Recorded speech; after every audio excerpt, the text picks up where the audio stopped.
Hello, আসসালামু আলাইকুম। আবার অনেক দিন পরে আমাদের বারান্দা বাগানের ভিডিও নিয়ে চলে আসলাম।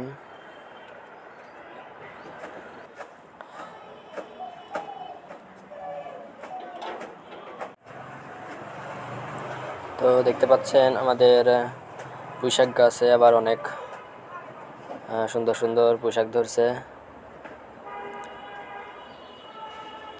আমাদের উস্তি গাছগুলো কয়দিন পরে কেটে ফেলবো। কেটে ফেললে যখন সিম গাছ বড় হবে আবার সিম গাছ লাগাবো। এই যে সিম গাছ দেখেন বড় হয়ে গেছে, তো সিম গাছ আস্তে আস্তে বড় হয়ে আবার গিলের সাথে উঠবে, তাই জন্য আমরা উস্তে গাছগুলো সব কেটে ফেলবো।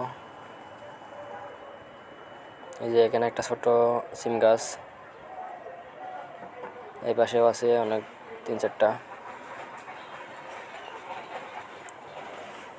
উস্তে এই বছরে অনেক খাওয়া হয়েছে আমাদের বাগান থেকে, তাই জন্য দেখেন আমাদের পুঁইশাক গাছের পাতাগুলো কি সুন্দর দেখা যাচ্ছে।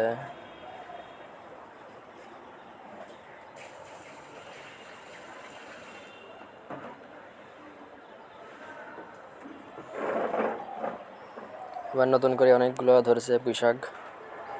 তো সবাই ভালো থাকেন। আমাদের গাছগুলো ভালো লাগলে একটা লাইক দিয়েন।